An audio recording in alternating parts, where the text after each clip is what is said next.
Bismillah, elhamdülillah. Акыркы убакыттарда TikTok'торго, өзгөчө TikTok'ко ушул оронгон мусулман карындаштар өтө эле көп чыгып калышты да. Өзгөчө түз эфирлерге чыгышып эле, кийин карасаң эле бир батылдарды бир нерселер кылып эле, давай мындай кылгыла, давай бас, андай гүл бер, андай бер, бир нерсе бер, деп эле беттерине бир нерселер жазып эле. Башында карасаң жакшы эле нерселер чыгарып баштаган болот, бир видеолорду, чубагажыларды, башкаларды чыгарып баштаган болот. Кийин эле карасаң бир армандарын айтып, турмушка чыга албайтам, тигиндей мындай деп эле түз эфирден түшпөй калган болот да. Карасаңчы, өтө уят көрүнүш да, өтө уят көрүнүш. Ошо бул Куран, хадистерге эч туура келбеген көрүнүш да. Жакында бир дамланын немесин айтып угуп калдым, ошондо мен аманат катары жеткирүүнү туура көрдүм. Өзгөчө ошо көрүп жаткандарга тиешелүү. Башында бир кыздар же бирөөлөр ушундай бир жакшы видеолор чыгарып турса эле сразу эле катты ала бербегиле деп атты. Себеби ал кыз, мисалы кыз айтат, кыз жөнүндө сөз боло турган болсо, ал эртең катты алуучулары 1000ге жетет дейт. Сен ошо 1000 адамга жетишине сен себепчи болтасың дейт да. Анан кийин ал түз эфирге чыгып калат дейт. Түз эфирге уже жол ачылгандан кийин дейт, карасаң эле баскан турган жашоосунун тиякта жүргөнүн бүт баарын эле чыгарып калат дейт да. Түз эфирге чыгышына сен себепкер болтасың дейт. Ошого катталбай эле койгонуңар жакшы деп атат да. Кээ бирлердин максаты болот экен деп 1000ге жетип алсам, кийин калаганын кылат экен да. Ошого ошондой немелерге өтө башында эле сразу эле сүйүнүп эле каттала бербеш керек экен. Ошону мен буга чейин ойлонгон эмес экенмин. Ошону мен эми ошондой менин видеолорумду көрсүн деп катталчу элем. Ошондойлорду карасам, ошолорду кайра башынан каттоолорунан чыгып атам. Ошо бир күнөөлөргө себепчи болуп калбайлы, иншалла. Анан ошол TikTok'тон эле түшпөгөн ошо карындаштарга, өзгөчө мусулман карындаштарга, өзгөчө оронгон мусулман карындаштарга эскертип кетким келет да. Кандай гана арманыңар, арзууларыңар, кыялдарыңар, суроолоруңар бир болсочу, ошону Аллага кайрылышыңар керек да. Же илимдүү ошол эжелерге, же ошондой илимдүү дамаларга айтышыңар керек, апаларыңарга айтышыңар керек, илимдүү ортактарыңарга айтышыңар керек. Анан TikTok эле анан жашагым келбей атат, анан мен таштап кетти, анан деп эле эки балам менен ким алмак эле. Ошон бир жеке үй бүлөңөрдү, күйөөңөр тосуп атканыңарды, агаларыңар тосуп атканыңарды, кайненеңер менен болгон мамилеңерди, туалетте отурганыңарды, дасырканда отурганыңарды, төшөктө жатканыңарды, мурдуңарды чукулуп атканыңарды, башыңарды тирмеп атканыңарды эле чыгара бербегилечи туранчы. Бул мага жакпаган үчүн эмес, бул Аллага жакпайт да.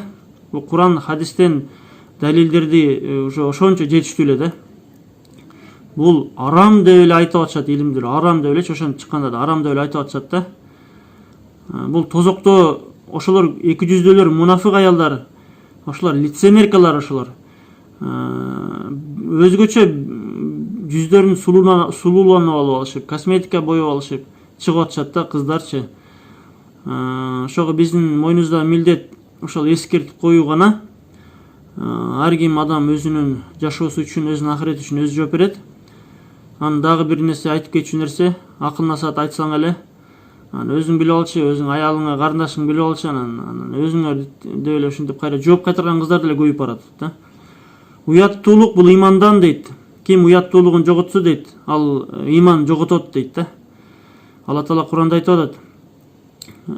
Айткын, Мухаммед, мусулман эркектер айткын, алар аялдары өздөрүнүн сулуулуктарын жабынышсын,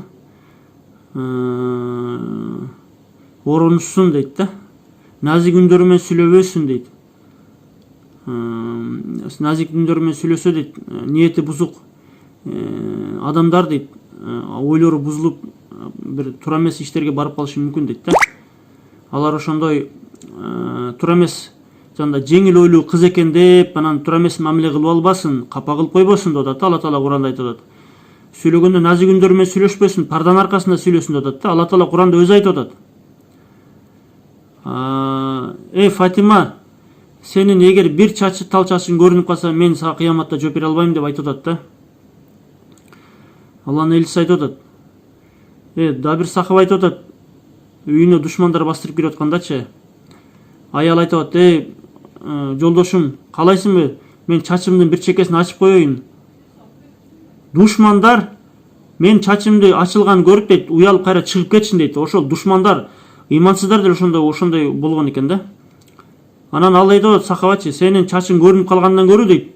Алардын кирип бастырып киргени мага жана мени өлтүрүп койсо да мага ошо туурараак дейт. Мынакей. Да бир сахаба айтып атат: "Эй, атын унутуп атам.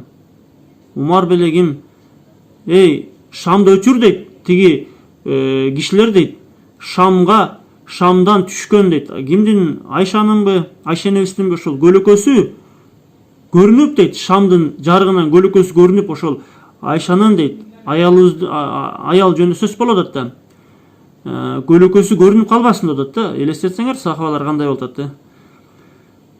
Эми бул нерселерди ошол өлгөндөн кийинки абалын ойлогон аял заты туура түшүнөт, туура кабыл кылат деп ойлойсуз. Эскерткин момундарга пайда дейт. Андан сырткары бул өлгөндөн кийинки жоопкерчилик азабынан айтпаганда деле бул дүйнөдө азаптары көп да.